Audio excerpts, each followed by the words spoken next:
Thank you. I am my teacher, Yes. not your teacher. Good afternoon. Good afternoon. We have a three-letter word to speak about today, and it's not even in the Bible.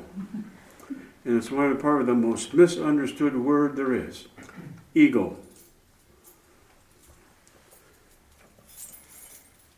I looked in the Bible many years ago to try to find out where the word devil went. And from the Old Testament, it's in there 4 times, and it's advocate. And then in the New Testament, it's in there 94 times as an entity. And if you go into the concordance and try to find ego in the Bible, you're not going to find it. And so the basic understanding of ego is self-assurance. And what is self-assurance? It's confident, being secure, and being strong in confidence in that. My mother on her dying bed told my 3 sisters that were there and me that, well, David always thought he was better than anyone else. And so, it was a week before she died, and then so my sisters went for a break, and I stayed there, and I said, I want to thank you for the things that you taught me. I wouldn't be as successful as I am. And she just looked at me.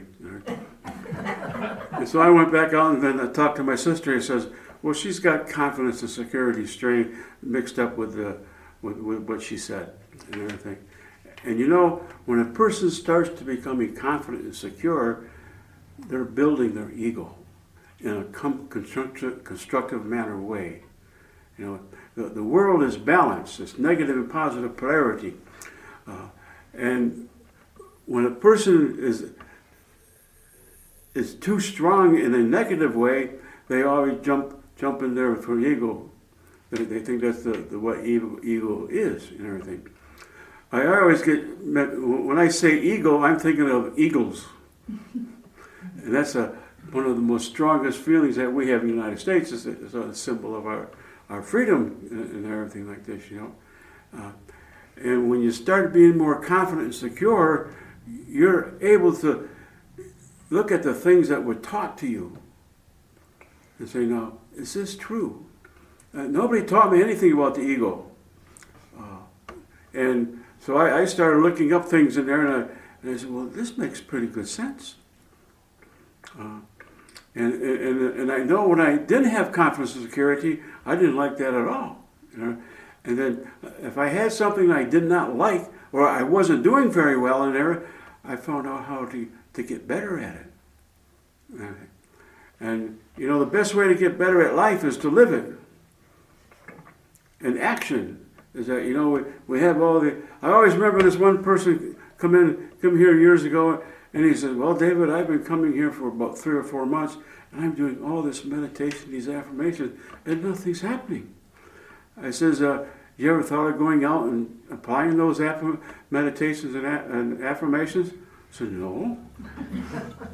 So he went out and started doing that. In a week, he had a job. His ego got built up. He got more self-assured. And we have a faculty in our being that helps us with this.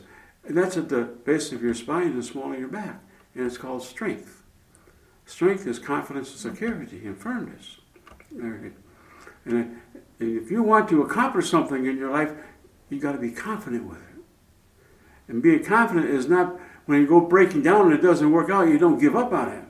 You keep on moving and concentrating with that and put your thoughts, words, and action to that harmony of that.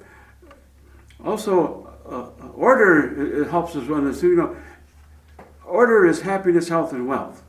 That's a nurturing part of our being. And then when you have thoughts, words, and actions, people, places, and things that are thinking happy, healthy, and wealthy, you got harmony. But you know, if you have unhealthy thoughts, unhealthy words, and unhealthy actions, that's a harmony too. And that will build that this lack and illness and unhappiness in you.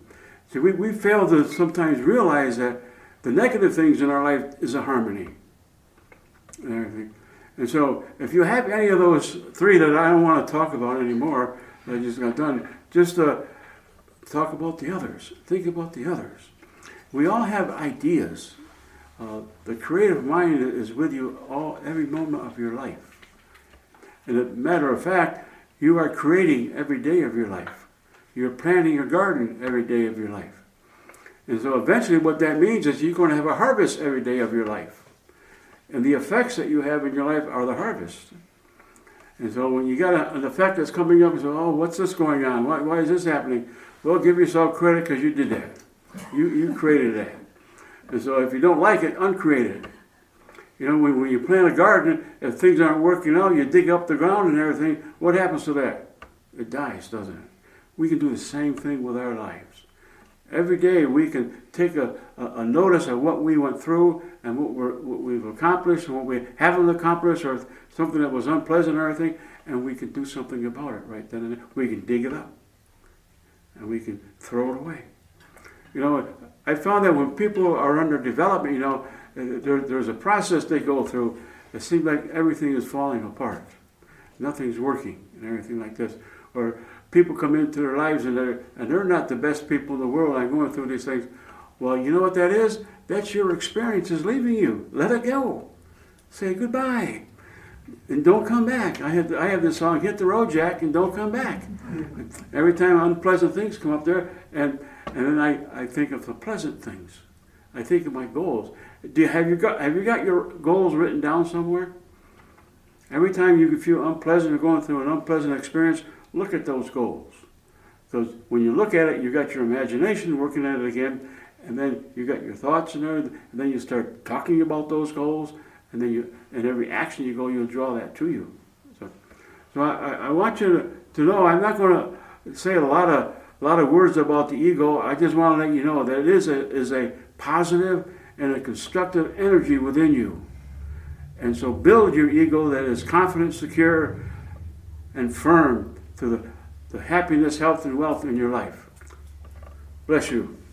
I don't want to overbear you with that word.